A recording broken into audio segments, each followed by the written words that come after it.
The scent of her perfume reached me first, something sharp and sweet. I'd never worn myself. I found them tangled together beneath the twinkling lights of our Christmas tree. 22 years of marriage dissolved in the space between one breath and the next. As I stood in the foyer, my carry-on bag still in my hand, there was Ben, my husband, kissing his assistant as though she were the answer to a prayer. And not just a predictable cliché. I remained frozen in the doorway, still in the coat I'd worn off the plane from visiting my mother, watching the man I'd known since college unwrap a woman named Chloe like she was the only thing he'd ever wanted. 28 years of marriage evaporated in the time it took me to drop my suitcase on the foyer floor. I stood there in my travel clothes, just home from visiting my sister in Tucson, watching the man I'd shared a bed and a life with since I was 42 treat another woman like she was his personal Christmas miracle. My name is Nora Caldwell. I'm 70 years old, and 3 minutes ago, I thought my life was a quiet, settled thing. A retired schoolteacher, a widow in training, a woman who worried about her rose bushes and the price of eggs. Let me tell you how this festive little tableau came to be. I'd been gone 5 days. My sister Irene was reeling from her own husband's departure. The irony, as they say, was thicker than fruitcake. While I was holding her hand, mine was apparently conducting his own private holiday concert right here in our living room. I'd texted Walter that my flight was delayed, that I wouldn't be home until tomorrow. An open invitation, it seems, to turn our hearth into his love nest. Walter. My voice sounded strange, steady, old. It stopped them cold. They sprang apart like guilty children, Gloria's face flushing a shade of red that clashed horribly with my cranberry-colored upholstery. She started babbling about dropping off paperwork, as if I'd suddenly gone blind as well as old. Walter had the decency to look ashamed, but I saw the gears turning behind his eyes, searching for the let me explain expression that had worked for decades.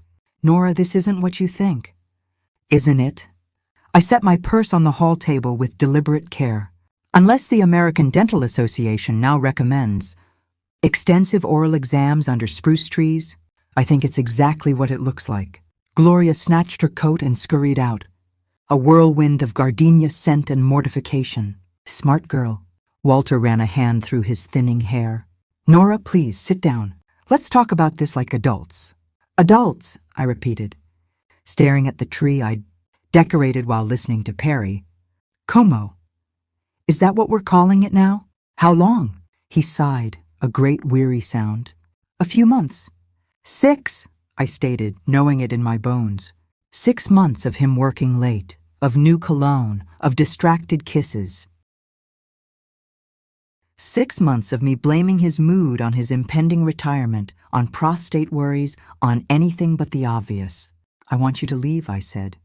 Nora, this is my house too. Take a bag. Go to a hotel. We'll figure out the rest later. But I cannot look at you right now without wanting to redecorate this room with the nearest heirloom ornament. He must have seen the truth in my eyes, the cold, clear fury of a woman who has nothing left to lose, because he nodded silently and trudged upstairs.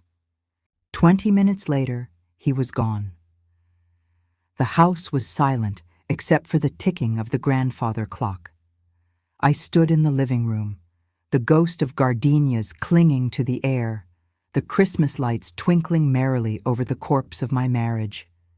I walked over, bent my stiff knees with a pop, and unplugged the tree.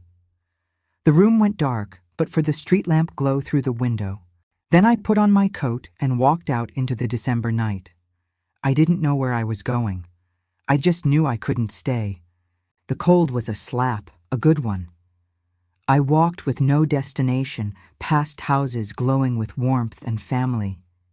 Everyone had somewhere to be. I just was. I found myself downtown. The shops were closed, but Bert's all-night diner shone like a beacon. That's when I saw her. An elderly woman stood on the steps of St. Anthony's Church. She wore a lovely but thin lavender cardigan, no coat, and she was shivering violently, looking around with the lost, panicked expression of a sparrow in a storm. My own troubles shrank 2 sizes. "Excuse me, dear?" I approached slowly, not wanting to startle her. "Are you quite all right?" She turned. She was maybe my age, with a cloud of beautiful white hair and eyes the color of a summer sky. She had an elegance about her, even shivering on church steps. I'm not sure," she said, her voice cultured, with a hint of the old country. "I was meeting someone. My son, I think, but I can't remember where or when." "You'll freeze out here. What's your name?" "Josephine," she said with sudden clarity. "Josephine Bellamy." "Well, Josephine, I'm Nora. Let's get you somewhere warm." I guided her across the street to Bert's. The warmth and the smell of coffee and grease seemed to steady her. Over weak diner coffee, she gave me a phone number. A man answered on the second ring, his voice tight with fear. "This is Marcus Bellamy. Who is this?" "My name is Nora Caldwell. I'm with a woman named Josephine who says she's your mother." The relief that poured through the phone was palpable. "Is she hurt? Where are you? I've been searching for 2 hours." 10 minutes later, a black sedan pulled up. A man in his 50s rushed in, Marcus Bellamy. He had his mother's eyes and the harried, protective aura of a sole caregiver. The gratitude he showed was profound. As we prepared to leave, Josephine turned those sharp blue eyes on me. "Nora, you've been crying." I touched my cheek, surprised. "It's been a rather difficult evening. Would you like to tell me about it?" she asked, her confusion seeming to clear when focused on someone else. I'm an excellent listener when I'm myself, and perhaps because she was a stranger or because the dam had broken, I told her. About Walter, about the gardenias, about the 28 years now lying in pieces under a dark Christmas tree. She reached across the formica table and patted my hand. Her skin was papery, but her grip was firm. "Oh, my dear, what a pathetic little man he must be." It was so blunt, so dismissive of the grand tragedy I felt, that I almost laughed. "Josephine," Marcus interjected gently, "we should get you home." "Nonsense," Josephine said, her chin lifting. "Nora is coming with us." Marcus and I exchanged a look. His was weary resignation. Mine was sheer bewilderment. "Mother, I'm sure Mrs. Caldwell has somewhere to be. She doesn't want to go home. Isn't that right, Nora?" She was right. The thought of my dark, perfumed house made me feel ill. Just for the night, I heard myself say, Bellamy Manor wasn't a house. It was a chapter from a Bronte novel. Stone, ivy, more windows than a department store. Marcus helped his mother inside, and I followed, feeling like a piece of lint that had blown into a museum. The housekeeper, a no-nonsense woman named Mrs. Abbott, had a room ready. It was larger than my first apartment, with a 4-poster bed and a view of manicured gardens sleeping under the moon. Josephine insisted on tea in the library, a room smelling of old leather and lemony polish. Portraits of severe-looking ancestors stared down as she told me about her husband, Arthur, a historian who had died 3 years before. "This was his library," she said, waving a hand at the shelves that reached the ceiling. "A lifetime of research. Marcus keeps saying he'll organize it, but—" She sighed, the confusion creeping back at the edges. "He's so busy." Marcus shifted uncomfortably. "Mother, Mrs. Caldwell doesn't need to hear about our clutter." "Actually," I said, the teacher in me waking up, "organizing is something of a specialty of mine." "What kind of research?" "Local history," Marcus said. "Specifically the town's founding families, their letters, diaries. It's a mountain of paper. I've been meaning to hire someone." Josephine's eyes lit up. "There, you see? Fate. Nora needs a place to stay while she sorts her life out. You need the archives sorted, and I," she said with a sly smile, "need the company." Marcus looked at me, a silent question in his eyes. "Are you humoring my mother, or are you actually considering this?" I thought of my empty house, of Walter's inevitable calls, of the long, empty stretch of days that was now my future. "What would the work entail?" I asked. "Cataloging, basic preservation, creating a finding aid," Marcus said. "It would take weeks, maybe a month." "And the compensation?" He named a weekly figure that made my eyebrows rise. It was more than my pension. "I have one condition," I said. "I'm not a charity case. This is a job. I take direction from you, not from well-meaning family suggestions." I glanced at Josephine, who was beaming. A ghost of a smile touched Marcus's lips. "Agreed. A 1-month trial, starting tomorrow." Later, as Mrs. Abbott showed me to my room, she paused. "Mrs. Bellamy, she has good days and bad. Today was a good one. She liked you. That's rare." "What happens on the bad days?" "She gets lost, in the house, in time. Sometimes she doesn't recognize Mr. Bellamy." Her voice softened. "It's eating him alive." I lay in the giant bed that night, staring at the ornate ceiling. 70 years old, and my life had been upended twice in one day. I'd lost a husband and gained a temporary job in a manor house with a confused but charming aristocrat and her guarded, grieving son. It was the strangest Christmas Eve of my life. The next morning, Marcus led me to Arthur Bellamy's study. It was a beautiful, tragic mess. Boxes and filing cabinets formed a cardboard city. Desks were buried under stacks of letters tied with fading ribbon. "I warn you, it's worse than it looks," Marcus said almost apologetically. "Nonsense," I said, rolling up the sleeves of my sensible sweater. "Every mess has a logic. We just have to find it." We worked in quiet harmony for the first hour. He'd lift a box lid. I'd sort the contents into piles. Letters, legal documents, photographs, ephemera. The history was fascinating. Founding families, land deeds, personal correspondence from the 19th century. "Your father was a meticulous collector," I remarked, holding up a diary from 1882. "The condition is remarkable." "He loved the stories," Marcus said quietly. "He said official history was written by the winners, but real history was in the love letters and grocery lists." I looked at him then, really looked.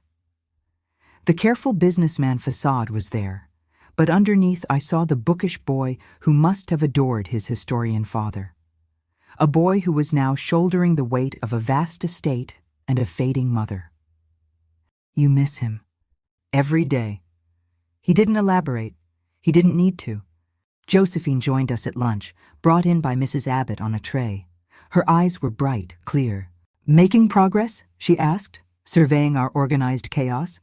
"Nora is a force of nature," Marcus said, and I felt a ridiculous flush of pride. "I knew it," Josephine said, triumphant. She turned to me. "Nora, dear, has my son told you about the Clayton letters? Arthur's prized possession." "The star-crossed lovers?" Marcus asked, looking uneasy. "Mother, that's just family legend." "Legend? Pish, it's documented. Show her, Marcus." With a sigh, Marcus retrieved a small, iron-bound box. Inside, wrapped in acid-free tissue, were letters between Eleanor Clayton and James McAllister, written during the Civil War. She was from a wealthy Union family. He was a poor Irish immigrant fighting for the Union. Their families forbade the match. The letters were heart-wrenching. Promises made, then broken. A final letter from James, released from his promise so she could marry well. A later letter, years after the war, from Eleanor, a widow, tracking down a wounded veteran named James McAllister. They'd found each other again, married and lived out their days right here in this town. "He never stopped looking for her," Josephine said softly, her finger tracing Eleanor's elegant signature. "And she never stopped loving him. Time and distance and other people, they were just inconveniences." The room was very quiet. Marcus was watching his mother with a sad tenderness. I was blinking back unexpected tears for 2 long-dead strangers. "A beautiful story," I managed. "It's not a story," Josephine said, her gaze shifting from the letters to me, then to Marcus. "It's a reminder that some connections are worth waiting for, even if it takes a war or a lifetime to circle back to them." Her eyes held mine for a beat too long, and a strange, dizzying sense of déjà vu washed over me.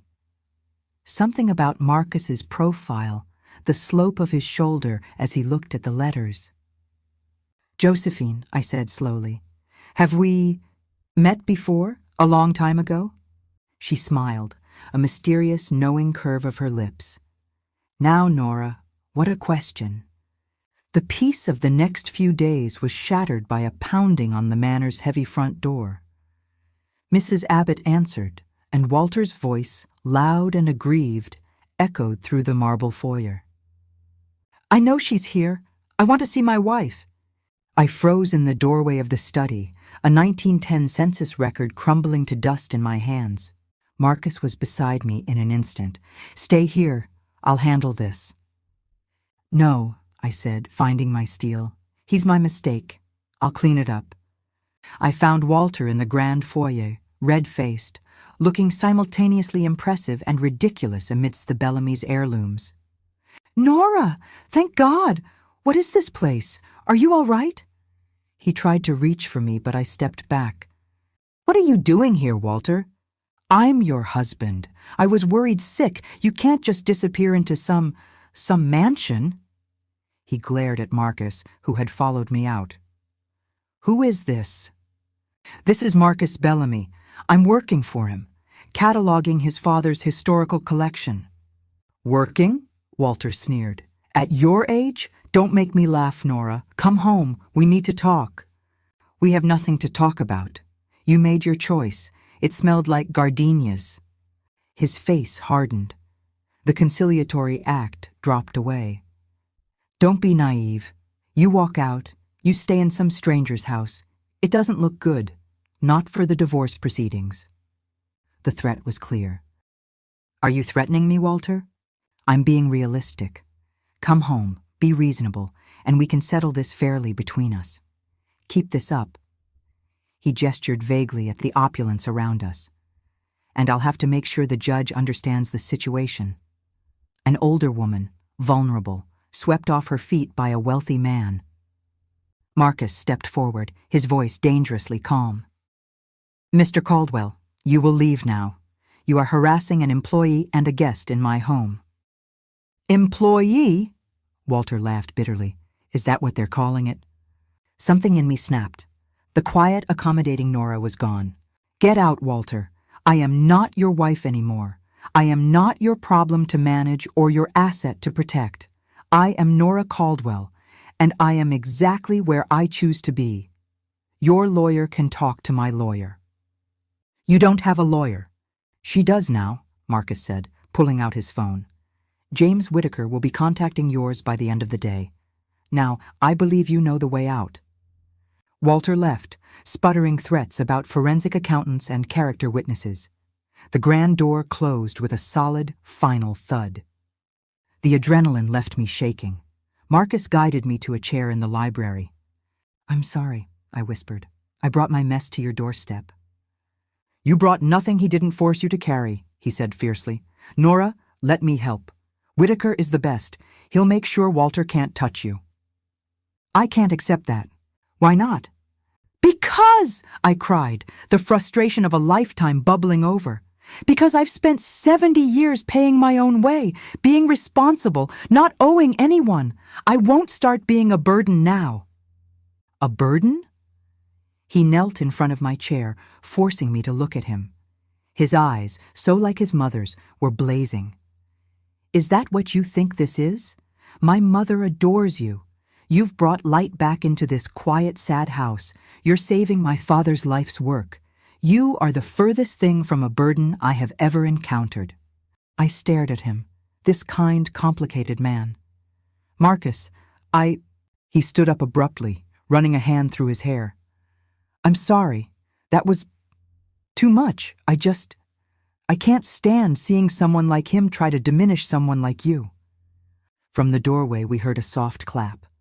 Josephine stood there, leaning on her cane, a look of profound satisfaction on her face. "Well done, Marcus," she said. "It's about time you remembered how to fight for something." Her eyes twinkled at me. "He gets it from his father." The work continued. The archive took shape, and with each organized box, a friendship grew between Marcus and me. A comfortable, quiet thing built on shared respect and a mutual love for the stories in the papers. One afternoon, deep in a box marked Miscellaneous Photographs, I found it. A small, square black and white photo with a deckled edge. A group of teenagers at a lakeside picnic, late 1950s by the look of the clothes. My breath caught. There I was. Nora Jenkins, 17, my hair in a ponytail, laughing at something just outside the frame. And next to me, his arms slung casually over my shoulders, was a tall, lanky boy with a familiar smile and intense eyes. Michael Bellamy. The memory hit me like a physical blow. A summer romance. My family's cottage was near the Bellamy estate.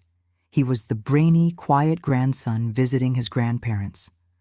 We spent a golden, secret summer swimming, talking about books, stealing kisses behind the boathouse.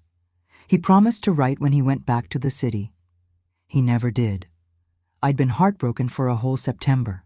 I hadn't made the connection. Bellamy was a common enough name, and the boy Michael was lost to the man Marcus. Find a treasure? I jumped. Marcus was in the doorway holding 2 mugs of tea. I couldn't speak. I just handed him the photograph. He took it, looked, and his face went utterly still. The color drained from it. He looked from the photo to me, his eyes wide with disbelief. "That's you." "And that's you," I whispered. "Michael," he said, the name a breath. "My middle name. I went by it that summer, at the lake, with my grandparents." He sank into a chair, still staring at the photo. "Nora? Little Nora Jenkins with the sunburned nose and the terrible fishing technique?" A laugh burst out of me, tinged with hysteria. "You remember?" "I never forgot." His voice was raw. "I wrote to you. Dozens of letters. My father, he intercepted them. He found out about you, about your family. He said it was a summer fling, that I was too young, that you weren't, that it wasn't suitable." He looked up, his expression shattered. "He said you'd forget me by winter. I believed him. I was 16. He was my father. 54 years. 54 years of wondering what I'd done wrong. All that time, it was a teenage boy being separated from his first love by a snobbish parent. "Oh, Marcus," I breathed. "Nora, I am so sorry. If I had known, if I had been braver." The room tilted with the weight of the revelation, the strange familiarity, Josephine's knowing looks. It wasn't fate that brought me here. It was a twisted, delayed echo. "Your mother," I said suddenly. "Does she know?" "She must," he said, wonder dawning in his eyes. "She must have recognized you, that first night. All her talk of fate, of the Clayton letters." We sat in the dust-flecked sunlight of the study, 2 70-year-olds with a shared 17-year-old secret, trying to rebuild a bridge over half a century of silence. Things were different after that. Not awkward, but charged. A past we'd shared was now a ghost in the room with us. Josephine, when I gently confronted her, just smiled her mysterious smile. "The heart has a long memory, Nora. I saw my Michael look at you across a diner booth, and I saw the boy who moped for a whole autumn return to life. What mother wouldn't try to help that along?" My divorce proceeded, swift and brutal thanks to James Whittaker. Walter settled when faced with his own documented infidelity and a legal team he couldn't outspend. I was free. The archives were nearly finished. My month was up. I'd found a small apartment in town. The thought of leaving the Manor, of leaving Josephine and Marcus, felt like a new kind of loss. On my last evening, Marcus asked me to walk with him in the garden. The winter had begun to loosen its grip. Tiny green spears of daffodils nudged through the cold earth.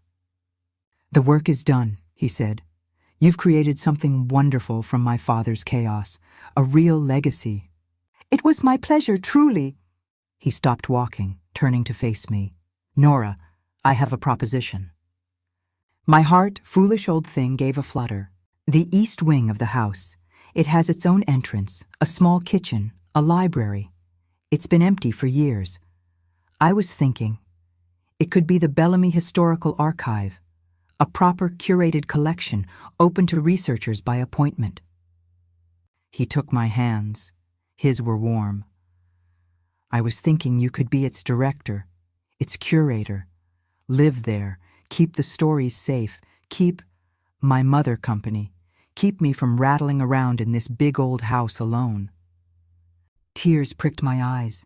Marcus, that's not a job offer, that's a life offer. It is, he said simply. I'm 72 years old. I've been a son, a businessman, a caregiver. I don't want to be alone anymore, and I don't think you do either. We hardly know each other. We knew each other once, in the way that matters most, and I've come to know you now. You're brave and kind and sharp as a tack. You make my mother laugh. You make me remember how to hope. He smiled, a little shyly. And I'd very much like to take you fishing again. I promise I won't laugh when you tangle your line. I looked at him, the boy from the photograph, the man in the garden, the person who felt like a home I'd misplaced long ago. I thought of Josephine's story about Eleanor and James, who found their way back after a war. Our war had been time and family and expectations. The ceasefire had been called in a diner on a cold December night. I don't need a grand room in the East Wing, I said softly, but I would very much like to stay. The relief and joy that spread across his face was better than any sunrise. I moved into the apartment over the carriage house. It was cozy, private, and entirely my own. The Bellamy Historical Archive opened in the spring. My first visitor was a graduate student writing about 19th century women's diaries. Seeing her face light up when I handed her Eleanor Clayton's letters, there are no words. Josephine's good days still outnumber the bad. On the bad days, I sit with her and look at photo albums. On the good days, she helps me in the archive. Her memory for family connections is better than any database. Walter married Gloria. I hear they fight about money and his snoring. I sent a nice vase as a wedding gift. It was the classy thing to do. And Marcus? Marcus takes me fishing. He still catches more than I do. We have dinner with Josephine most evenings. We read in the library. We are, in the quietest, most profound way, a family. This morning, as I was cataloging a new donation of letters, Marcus came in. He laid a small velvet box on the desk beside me. I'm not proposing, he said, a smile in his voice. We're far too old and set in our ways for that kind of nonsense. I opened it. Inside was a simple, beautiful key on a silver chain. It's the key to the back garden gate, he said. The one that leads straight from the carriage house to the main house. So you never have to walk around in the rain. So you can always come home. I put it on. It lay warm against my chest, next to my own heart. It's perfect, I said. And it is. At 70, I lost a husband and found a life. I lost a house and found a home. I lost a past I thought I knew and found a love story that had been waiting, patiently, in a box of old photographs, for over half a century. Now, if you'll excuse me, I have a date with a stubborn trout and an even more stubborn man who still thinks he can teach me how to cast a line. Be the last chapter. The summer after the archive opened brought more than just researchers. It brought the town's curiosity, and with it, the past in a form I hadn't expected. A sleek car pulled up the drive one Tuesday afternoon, and out stepped a woman in her late 40s. Her designer sunglasses and sharp haircut spoke of city money. She was Deborah, Marcus's daughter from his brief, long-ago marriage. A daughter he rarely spoke of, one who lived across the country, and whose visits were as rare as eclipses. "Father," she said, her kiss grazing his cheek. Her eyes swept over me, taking in my practical skirt and cardigan, the archive name tag on my lanyard. I was catalogued and dismissed in one glance. "And you must be the archivist." "Nora Caldwell," I said, offering my hand. She took it limply.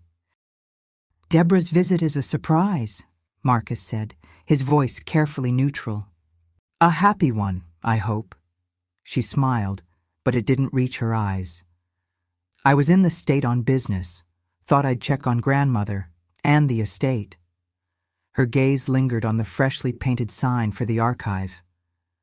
Dinner that night was a masterclass in tension. Deborah questioned the financial wisdom of converting estate space into a public attraction. She probed about my compensation package and long-term residency arrangements. She spoke of Josephine's care with the detached concern of a shareholder reviewing an underperforming asset.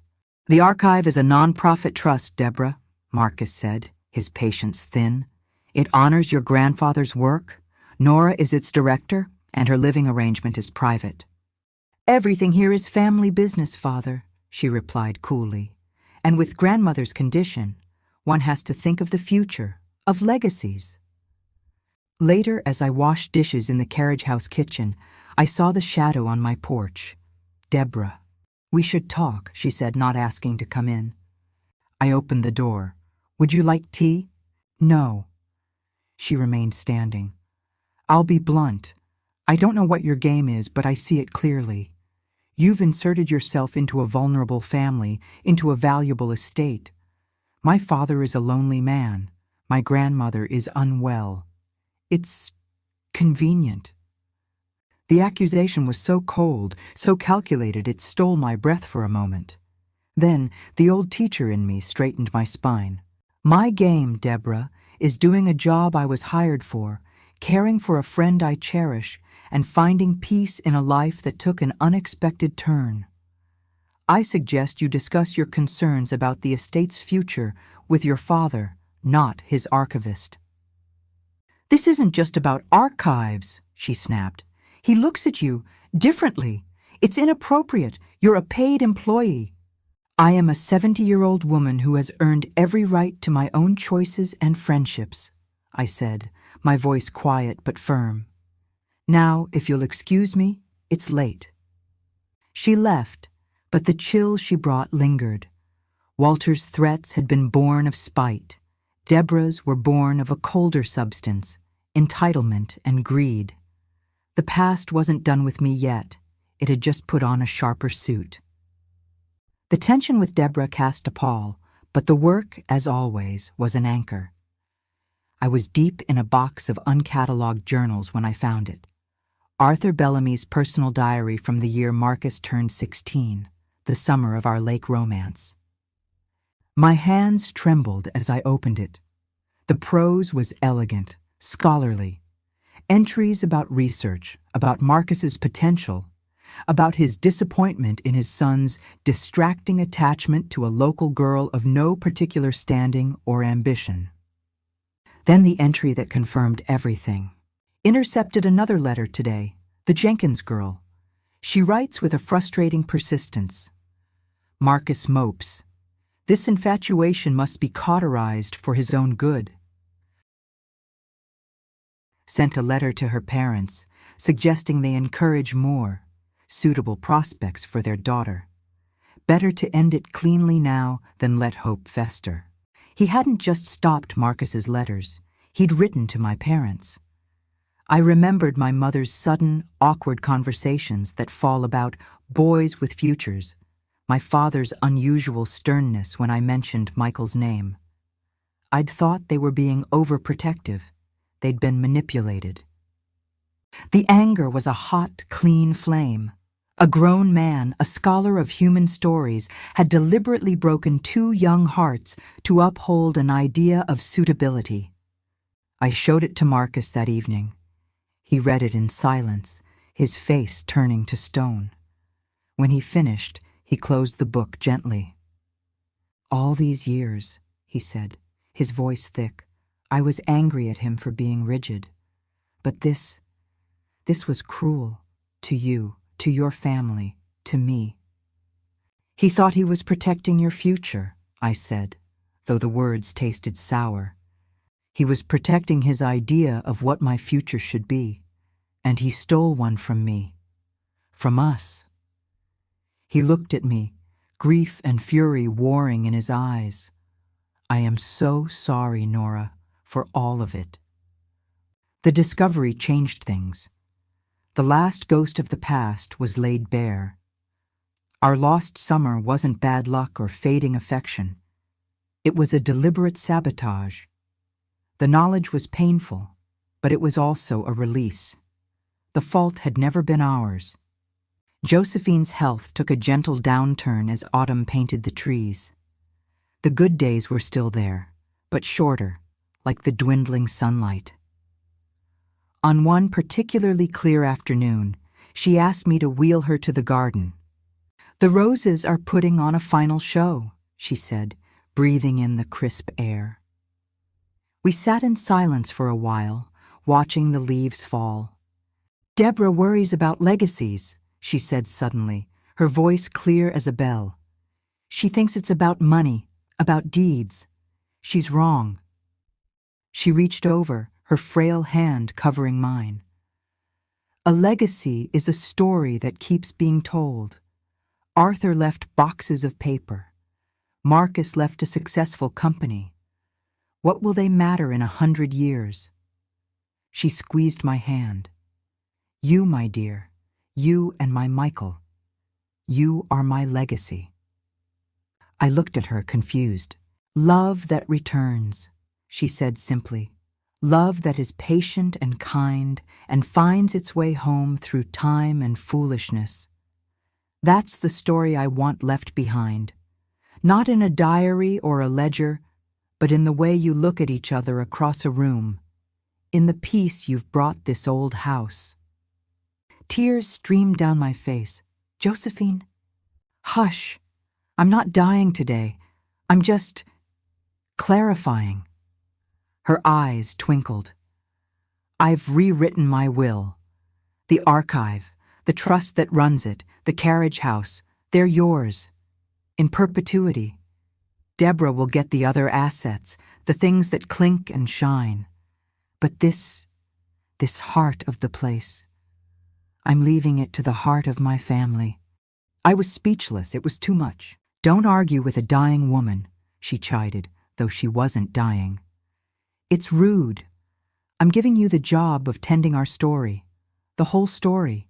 The messy, beautiful, decades-long story. Keep it safe, Nora. For the next graduate student who needs to believe that love stories aren't just for the young." When Deborah learned of the codicil to the will, the storm broke. Lawyers' letters flew.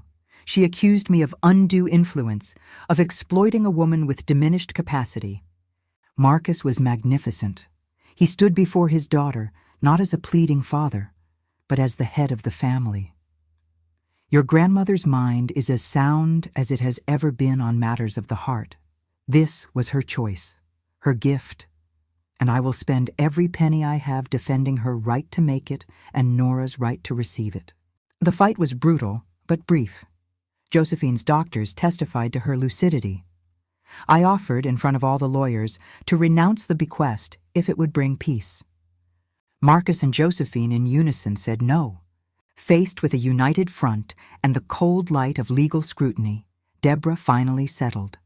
She took her share of the liquid assets and left, the rift between her and her father profound and likely permanent. The cost of peace was high for Marcus. The loss of his daughter's understanding was a deep, private sorrow. I found him in the study the night she left, staring at a photograph of her as a little girl. "I failed her," he said quietly. "Somewhere along the way, I raised a stranger who values things over people." "You didn't fail," I said, resting a hand on his shoulder.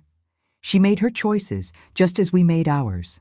Some paths just diverge." He covered my hand with his. "I would choose this path, with you, every time, even knowing the cost." It was the closest he'd ever come to a declaration of love, and it was enough. It is winter again. A year has turned since I walked into the cold, away from my old life. Josephine passed last month, quietly in her sleep. Her memorial was filled with stories, not of the Bellamy fortune, but of her wicked wit, her fierce loyalty, her belief in second acts. The archive was overflowing with flowers from townspeople whose family histories she'd helped preserve. I sit now in what was Arthur's study, now simply the archive. The boxes are gone, replaced by neat shelves, a digital catalog, and a long research table. Sun streams in, catching the dust motes that will always dance in a room full of paper. Marcus enters, bringing the smell of cold air and the mug of tea he makes for me every morning. He sets it down and kisses the top of my head, a gesture that has become as natural as breathing. The graduate student from Yale is coming at 11, I say. She's studying the Clayton McAllister letters. Perfect, he murmurs, looking out at the garden, sleeping under a frost. We are not married. We likely never will be. The words boyfriend and girlfriend are absurd for people our age. We are simply Nora and Marcus, partners, curators of the same quiet, late-life story. The carriage house is my home. The archive is my life's work. The key to the garden gate rests against my chest. Some might see a lonely old woman who cleans up other people's pasts. They would be wrong. I am Nora Caldwell, 71 years old. I am the keeper of the Bellamy archive. I am the friend who held Josephine's hand at the end. I am the woman who shares a newspaper and comfortable silences with Marcus Bellamy. My story was not what I planned. It is better. It is real. It is mine. The past is not a shackle. It is a foundation. The future is not a fear. It is the next page waiting to be filled. The moral of the story, my dears, is this. It's never too late for your story to surprise you. It's never too late to walk out of a dark room and into the cold, clear night. It's never too late to find yourself and the person you were always meant to find waiting on the other side. And love? Love is not a frantic, perfumed thing under a Christmas tree. It is a quiet choice made every morning. It is a key offered in a garden. It is a story that was interrupted for 54 years and then, against all odds, found its way home.